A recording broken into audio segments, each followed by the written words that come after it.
오늘은 여러분이 아시는 것처럼 광복을 해방을 기념하는 주일입니다. 또한 자유의 소중함을 일깨우는 날이기도 합니다.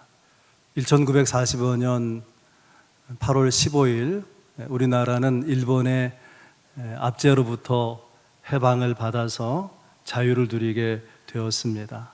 광복절 76주년을 맞는 주일 아침, 자유의 참된 의미가 무엇인지, 참 자유의 의미가 무엇인지, 또 어떻게 하면 그 참된 자유를 누릴 수 있는지 함께 생각하면서 은혜를 누리기 원합니다.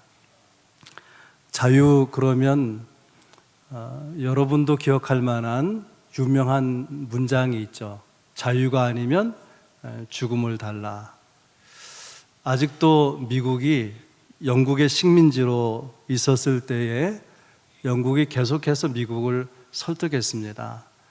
신대륙 미국이 독립해서 존재하는 것보다 영국의 식민지로 살아가는 것이 미국의 발전에 있어서 유리할 거다. 모국인 영국의 보호를 받으면서 지내는 것이 미국이 독립국가로 지내는 것보다 미국의 발전에 훨씬 더 유리할 것이다. 그렇게 계속해서 미국을 영국이 설득을 했습니다. 그럼에도 불구하고 미국은 여러 가지로 제한을 받는데 군대가 와서 주둔을 하고 또 인도세를 비롯해 가지고 여러 가지 세금을 부과하게 되고 불편하기 그지 없었습니다. 그래서 1775년 패트릭 헨리라고 하는 분이 버지니아 의회에서 그 유명한 연설을 하게 되었는데요. 이런 내용입니다. 지금 우리는 자유인이 되느냐 노예가 되느냐 하는 중대한 기로에 놓여 있습니다. 지난 10년간 우리는 청원도 하고 호소도 하고 애원도 하고 중재를 요청하기도 했습니다. 그러나 우리의 청원은 무시되었고 평화에 대한 우리의 간절한 갈망은 무참하게 짓밟혔습니다.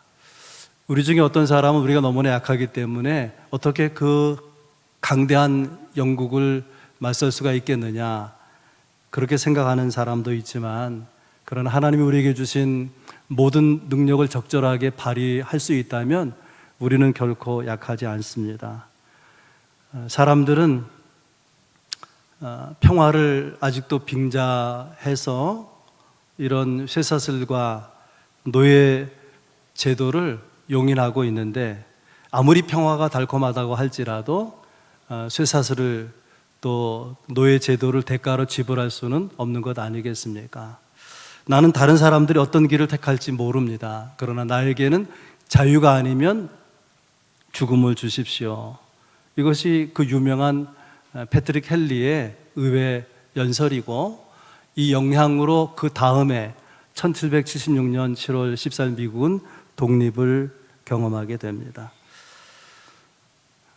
여러분, 우리나라 일본이 주둔에 들어와서 이 땅을 일본 땅으로 만들려는 야욕을 가지고 내선 일체를 표방을 했어요. 내지는 일본을 가리키고 그 외는 모두 외지입니다. 그래서 내선일체의 내는 일본, 선은 조선을 가리키는데 일본과 조선이 하나다. 사실은 조선을 삼키려고 하는 그런 야욕이죠. 그런데 조선과 일본을 하나로 만들겠다, 그런 내선일체를 표방하고, 마치 영국이 미국을 설득했던 것처럼 조선이 일본의 통치 아래에 있는 것이 조선이 발전하는데 더 훨씬 유리할 것이다, 그렇게 설득을 하고, 이 땅에 1910년 8월에 한일합방이 이루어지게 되죠. 지역적인 한일합방이 이루어지게 되고, 그리고 이 땅에 조선 총독부가 설치되고, 그 일본 제국주의의 그런 탐욕하에서 수탈을 당하는 그런 통치가 격화되게 되었습니다. 우리 부모 세대, 그 이전 세대는 일본의 압제를 경험하면서 우리나라 사람인데 우리나라 이름을 부르지 못하고 일본식 이름으로 계명을 강요당하고 학교에서는 우리말로 말하지 못하고 일본어를 사용하도록 강요당했습니다. 그래서 곡식이나 물자만 강탈을 당한 게 아니라 정신도 빼앗기는 그런 무참한 짓밟힘을 당했습니다. 그런데 특별한 하나님의 은혜 가운데에서 1945년 8월 15일 우리나라 해방을 맞이하지 않습니까? 해방을 경험한 다음의 주일날 여러 교회에서는 주 예수 이름 높이어 그런 찬양을 부르고 계속 불렀다고 하는 거예요. 일본이 금지했던 찬양이기 때문에 더욱 그렇죠. 일본이 지배할 때는 천황이 조선의 왕인데 이 땅에 무슨 왕이 또 필요하냐. 그런데 믿는 사람들은 예수 왕이여 이렇게 부르지 않습니까? 만주의 주여 만왕의 왕이다. 가당치 않다는 거죠. 그런데 일본의 압제에서 벗어나서 해방되고 자유를 경험하게 되면서 그 자유에 대한 감격으로 이 찬양을 드높이 불렀다고 하는 것입니다. 일본의 압제를 직접 경험했던 사람들에게 있어서 자유는 우리가 생각하는 자유보다 훨씬 깊고 또 심오한 뜻이 있는 거 아니겠습니까? 우리는 결과로서의 자유를 누리고 있지만은 이런 자유가 우리에게 경험되기 위해서 개인적으로 민족적으로 얼마나 많은 희생을 당했습니까? 고문을 당하기도 하고 투옥되기도 하고 심지어 목숨을 잃기도 하지 않았습니까? 그리스도인에게는 이런 정치적인 자유에 더해서 영적인 자유가 있죠. 우리를 죄와 사망에서 우리를 구원해 주신 그런 하나님의 은혜로 얻은 자유가 있습니다. 이것도 그냥 주어진 것이 아니라 예수 그리스도의 육체라는 몸값을 지불하고 십자가라는 대가를 지불하고 우리에게 주어진 자유이기 때문에 영적 자유는 비할 수 없이 고귀한 자유라고 생각하게 됩니다. 돈을 좀 지불해서 얻을 수 있는 자유 아니고요. 무엇을 좀 양보하거나 희생해서 얻을 수 있는 그런 종류의 자유가 아닌 것입니다. 그가 죽으심으로 우리가 살게 된 것이고 그가 고난을 받으심으로 우리가 수치와 또 고난의 삶에서 영광의 삶을 기대할 수 있는 소망을 얻게 된 것이죠. 빌리그램이라고 하는 목사님이 서독에 가서, 그러니까 독일이 동독, 서독으로 나누어져 있을 때 서독에 가서 집회를 하면서 자유가 얼마나 소중한가, 그것을 이런 비유를 들었다 그래요. 어느 날 동독의 개 한 마리가 서독으로 넘어왔더랍니다. 그래서 개를 보고 물어보았습니다. 너는 왜 서독으로 넘어왔냐? 주인이 밥을 안 주더냐? 아닌데요. 그럼 주인이 때리더냐? 아닌데요. 그러면 뭐 때문에 서독으로 넘어온 것이냐? 그랬더니 개가 이렇게 대답했다는 거예요. 자유롭게 마음껏 짓고 싶어서. 그래서 독일에서는 그런 자유가 없다 그 말이죠. 아주 유명한 예화입니다. 자유가 소중한 것을 아는 사람은 자유를 얻기 위한 희생을 주저하지 않습니다. 자유를 누릴 수 있다면 좀 가난하면 어떻고 좀 불편하면 어떻습니까? 어떤 것으로도 빼앗길 수 없는 소중한 가치가 자유인 것이죠. 그런데도 불구하고 우리는 광복 76주년을 맞이했음에도 불구하고 식민지적 잔재가 우리 삶 가운데 많이 남아 있어요. 참 안타까운 것이죠. 몇 가지 예를 들면 첫째는 탈법 문화가 있어요. 일본이 우리나라를 지배했을 때에 그때 법은 일본을 위한 것이니까 조선 사람, 한국 사람에게 불리하죠. 그래서 그 법을 거역하고 법을 지키지 않고 그 탈법을 하는 것이 애국이기도 하고 자부심이기도 했습니다. 그러나 지금은 주권이 우리나라에 있잖아요. 우리를 위한 법이고 우리나라를 위한 법이기 때문에 마땅히 지켜야 좋은 것인데 탈법을 자랑 삼는 사람도 얼마나 많이 있습니까? 이것이 부끄러운 식민지 잔재라고 하는 거예요. 또 하나는 운명론적 인생관, 숙명론적 인생관. 일본 압제 치하에 있을 때는 개인적으로 뭘 해보려고 해도 그걸 자유롭게 마음껏 이룰 수가 없잖아요. 여러 가지 막히게 되고 좌절을 하게 되고, 그래서 그 시대의 젊은 사람들이 희망을 잃어버리고 또 자기 삶을 책임 있게 살아가는 것도 포기해버리고 그렇게 살았습니다. 운명에 자기 인생을 맡겨버리고 스스로는 아무것도 자율적으로 자원적으로 하지를 못하는 거예요. 명령을 해야만, 지시를 받아야만 움직이는, 이게 식민지 잔재의 모습이라는 거죠. 회사의 오너 입장에서 보면 그 직원이 명령을 해야만, 지시를 해야만 움직이는 거예요. 스스로 알아서 하나도 하지 못해. 그런 직원을 채용하고 싶겠습니까?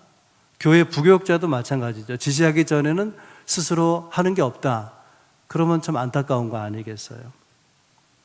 식민지 잔재에 더 심각한 것은 술에 대한 것입니다. 일본이 우리나라를 지배하고 침략하고 수탈해 갈 때에 그 울분을, 그 슬픔을 달랠 길이 없잖아요. 그래서 술을 마시게 되는데, 일본이 우리나라를 지배하면서 어떻게 하면 이 나라를 정신적으로 무너뜨려서 또 삶을 무너뜨려서 다시는 독립하거나 독립운동을 하거나 저항하는 일을 못하게 만들 수 있을까? 그래서 고안한 정책이 두 가지인데, 하나는 집창촌을 만드는 거예요. 창녀들 있는 유곽을 만들어서 성적으로 타락하게 만드는 거예요. 지배하기 쉽죠, 그러면. 또 하나는 술집을 만든 것입니다. 그래서 과거는 그렇지 않았는데 일본의 정책 그 이후로 술잔 돌리는 문화가 생겼다는 거예요.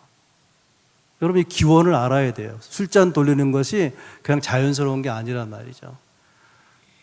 슬픔과 그 아픔 때문에 무슨 소망이 있냐, 그래서 술이나 먹고 마시자, 처마시는 거예요. 여러분, 세상에 그런 나라나 민족이 있습니까? 술을 한 잔, 두 잔 마시는 것이지 때려 마시는, 그래서 먹고 정신을 잃고 길바닥에 쓰러질 때까지 마시는 나라나 민족이 어디 있어요? 이것이 일본의 역량이라고 하는 것을 왜 생각하지 못하는지 그저 안타까울 따름입니다. 사람들이 영화나 드라마를 보면 좀 괴로운 일이 있으면, 속상한 일이 있으면 술 마시러 가는 거예요.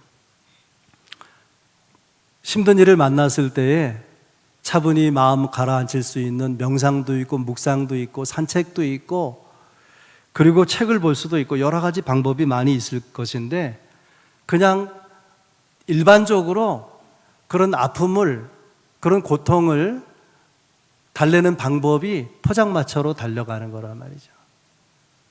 그래서 영화를 제작하는 사람이나 드라마를 만드는 다 온 국민이 보지 않습니까? 생각이 좀 있어야 되지 않을까, 그런 답답한 마음이 있습니다. 아무튼 우리가 알게 모르게 일본을 미워하면서도 일본의 영향으로 식민지적 잔재를 가지고 자유롭지 못한 부분이 우리에게 많이 남아있는데, 어떻게 하면 참된 자유를 누리고 살아갈 수 있을까? 함께 나누면서 은혜 받기 원하는데요. 첫째는 참된 자유를 누리려면 주님의 임재를 구하라 하는 것입니다. 1절 말씀에 보면 다시는 종의 멍에를 매지 말라, 그런 표현이 나와요. 종의 멍에를 매지 말라, 죄의 종이 되지 말라, 죄의 노예가 되지 말라, 그런 뜻이에요. 자유 가운데 가장 소중하고 근원적인 자유는 죄로부터의 자유예요. 아니, 용서받은 자유, 죄사함 받은 자유입니다. 그 의미를 모르면 참된 자유를 누릴 수가 없는 것입니다. 우리에게 진정한 자유를 주시기 위해서 하나님의 아들 예수님 2000년 전에 이 땅에 오시지 않았습니까? 그 예수님께서 요한복음 8장 34절에서 이렇게 말씀하십니다. 죄를 범하는 자마다 죄의 종이니라. 죄를 지으면 죄에 끌려다닌다, 그런 말이에요. 그래서 해서는 안 될 일을 하게 되고 해야만 하는 일을 하지 못하게 되는 그런 죄가 욕망이 끌고 가는 대로 끌려가는 삶을 살아간다고 하는 것입니다. 그런 우리를 자유케 하시기 위해서 주님이 오셔서 우리의 죄를 십자가로 짊어지지 않습니까? 그리고 죄 때문에 받을 그런 하나님의 심판과 심판의 결과인 죽음과 영원한 형벌을 예수님 십자가로 받으신 것이죠. 그렇게 우리의 죄를 해결하고 자유를 주시기 위해서, 구원과 영생을 주시기 위해서 십자가에 죽으신, 그리고 부활하신 예수 그리스도를 나의 구주와 나의 주님으로 영접하면 모든 죄가 사함을 받게 되고 또 하나님의 자녀가 되어 새로운 자유로운 인생을 살게 하시는, 이것이 그리스도의 복음이죠. 성경이 말하는 복음입니다. 그래서 바울 사도는 고린도후서 3장 17절에서 이렇게 가르칩니다. 주의 영이 계신 곳에는 자유함이 있느니라. 주의 영이 계신 곳, 주님이 계신 곳에는 자유함이 있다. 주님이 내 안에 들어오셔서 나를 자유케 하셔야만 자유할 수 있다. 그런 뜻이죠. 그러면 어떻게 주님은 내 안에 들어오셔서 나를 자유케 하는 그런 역사를 일으키시느냐, 어떻게 하면 그 방법이 도대체 무엇이냐라는 거예요. 그것은 주님과의 만남입니다. 주님과의 사귐입니다. 여러분, 주일날 오늘 성전에서 예배하지 않습니까? 이것은 하나님께 드리는 예배이지만 동시에 예배를 통해서 예배를 받으신 하나님과 만나는 시간이죠. 그분과 교제, 사귐을 나누는 시간이에요. 하나님은 이 예배를 통해서, 설교를 통해 우리에게 말씀하시고, 우리는 이 예배를 통해서 하나님 앞에 우리의 마음을 토로하고, 그러면서 마음과 마음이 교류가 되잖아요. 그 결과로, 만남과 사귐의 결과로 주신 은혜의 그 열매가 뭐냐? 그것이 자유함이고 구원이고 또 축복인 것이죠. 여러분, 그러므로 자유하기를 원하시면, 참된 자유를 얻기 원하시면은 주님의 임재를 구하시기를 바랍니다. 주님이 나와 동행하셔서 나에게 주님을 나타내 주시고 내 안에서 주님이 역사하시는, 행동하시는 그런 일을 구하시기를 바랍니다. 그러면 그가 오셔서 나를 다스리심으로 자유케 될 수 있다는 거예요. 두 번째는 어떻게 하면 참된 자유를 얻고 누릴 수가 있느냐? 주님께 항복하라는 거예요. 주님께 항복하라. 오늘 본문에 나와 있는 표현으로 하면 성령을 따라 행하라 하는 것입니다. 우선 13절을 보면 그러나 그 자유로 육체의 기회를 삼지 말라, 그렇게 말씀합니다. 우리에게 자유를 주셨는데 그것을 육체의 기회로 삼지 말라. 그 말은 자유를 방종하는 데에 쓰면 안 된다는 뜻입니다. 우리가 육체가 원하는 대로 살다 보면 자기도 모르게 어느 한순간 다시 죄의 종으로 끌려다니게 되는 거죠. 우리는 내 마음대로 살면 그게 자유다, 내 육체의 그 원함을 따라서 자유롭게 사는 것이 행복이다, 그렇게 생각하는 것은 착각인 거예요. 육체는 편한 걸 좋아하잖아요. 그래서 계속 편함을 따라가고 또 내 육체의 감성, 그 감정적 욕구, 그것을 그대로 따라가다 보면 필연적으로 죄의 늪에 다시 빠지게 될 수 있다는 것입니다. 그래서 그런 이유 때문에 사도 바울은 자유로 하여금 육체의 기회가 되지 않도록 조심하라고 권면하는 것입니다. 그렇다면 어떻게 하면 우리에게 주신 자유가 육체의 기회로 흘러버리지 않을 수 있을까? 어떻게 하면 우리에게 주신 자유가 방종이 되지 아니하고 행복으로 갈 수가 있을 것인가? 결론적으로 말하면 성령을 따라 행하는 것입니다. 16절에 나와 있어요. 내가 이르노니 너희는 성령을 따라 행하라. 그리하면 육체의 욕심을 이루지 아니하리라. 성령이 육체의 욕심을 이길 수 있는 에너지를, 그 파워를 공급한다는 거죠. 문제는 어떻게 성령을 따라 행할 수가 있느냐, 내가 어떻게 하면 성령을 따라 행할 수 있느냐. 제가 설교를 준비하면서 설교는 쉬워야 되는데 가장 쉽게 현실적으로 실천적으로 성령을 따라 행하는 방법이 무엇일까? 그리고 생각한 것이, 깨달은 것이 뭐냐면 내려놓음이에요. 내려놓음. 주님 앞에서 나를 내려놓는 것입니다. 내 마음대로 살고 싶은, 내 뜻대로 살고 싶은, 그런 내 고집대로 살고 싶은 것을 내려놓는 거예요. 다른 말로 하면 주님께 항복하는 것입니다. 거기에 자유함이 있고 행복이 있습니다. 공정이라고 하는 소설가가 수도원 기행에서 이렇게 말합니다. 처음에 나는 소설가가 되면 행복할 것이다 생각해서 소설가가 되었습니다. 그 다음에 유명해지면 행복해질 거다 생각했습니다. 우연히 운이 좋아서 유명해졌습니다. 그 다음에는 당연히 돈 걱정이 없어지면 행복할 것이라 생각했습니다. 생활비를 다 쓰고 나서도 내 통장에 100만 원만 있다면 행복할 거야 그랬는데, 내가 쓴 책들이 베스트셀러에 오르면서 자고 나면 돈이 생기는데 적지 않은 돈이 통장에 찍히는 걸 보았습니다. 그러나 사실을 말하자면 나는 전혀 행복하지 않았습니다. 이 공정 씨가 여러 가지 삶의 굴곡을 겪고 신앙을 회복하면서 신앙 회복과 함께 행복을 경험하고 이렇게 간증했어요.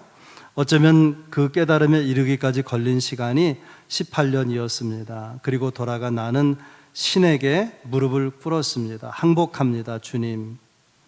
이렇게 써놓고 보니 우리말이 이상하기도 하다. 항복, 행복, 획 하나의 차이의 낱말. 주님께 항복하면 자유를 얻습니다. 항복하면 행복을 경험하게 되는 거죠. 독립선언이 행복이 아니고 주님을 의지하는 것, 나를 내려놓고 항복을 선언하고 주님을 의지하는, 거기에 진정한 자유도 있고 진정한 행복도 있더라. 그의 고백적인 간증입니다.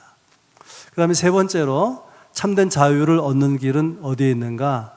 서로 종노릇하라는 거예요. 13절에 나와 있습니다. 오직 사랑으로 서로 종노릇하라. 바울 사도는 이 갈라디아서 5장 1절에서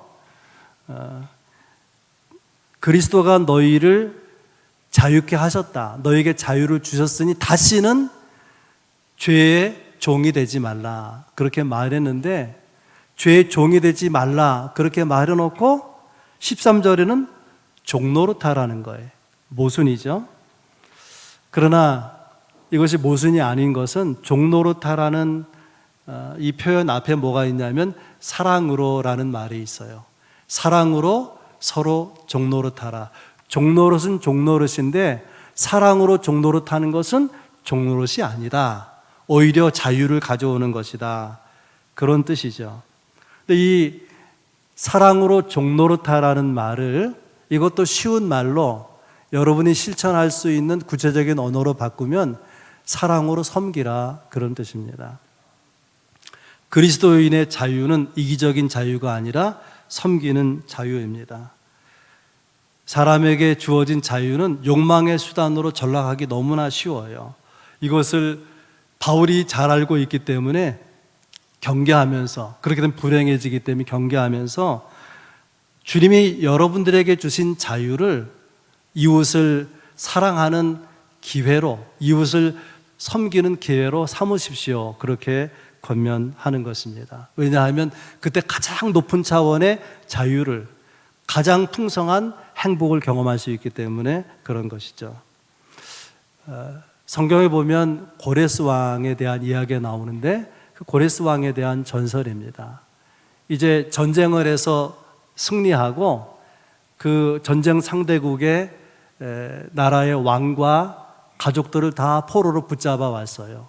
그리고 고레스 왕 앞에 무릎을 꿇혀놓고 고레스 왕이 그 적 왕에게 이렇게 묻습니다.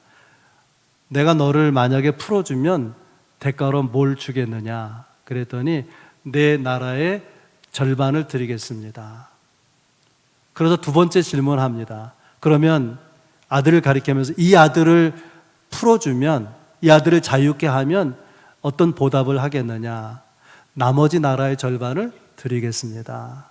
그래서 이번에는 그 적국의 왕의 아내를 가리키면서 만약에 네 아내를 놓아주면 나에게 어떻게 보답하겠느냐?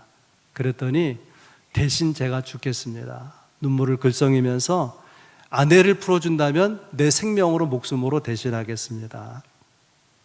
이 대답을 페르시아의 고레스 왕이 듣고 잠잠히 생각하다가 왕과 그 가족들 다 사면한다, 풀어주라고 명령했습니다. 그리고 이렇게 설명했어요. 사랑할 줄 아는 사람은 자유할 자격이 있다. 이게 오늘 메시지예요. 오늘 성경이 말하는 메시지입니다. 참 사랑만이 자유의 길이라고 하는 것을 알아야 될 거예요. 우리는 교회 다니지만, 주님을 믿지만, 믿으면서도 또 교회를 다니면서도 미워하는 사람이 있고 시기 질투할 때가 있고 어떤 때는 죽여버리고 싶다, 그런 생각이 간혹 들기도 하잖아요. 그러면 그런 미움의 감옥에 사는 거예요. 미움의 감옥. 죽이고 싶다고 하는 만큼 자기는 부자유하게 되는 것이죠.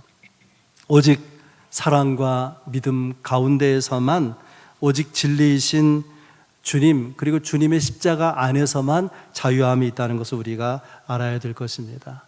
브루그만이라고 하는 신학자가 있어요. 그분이 인간을 어떻게 정의할 것인가를 생각하다가 이렇게 말했어요.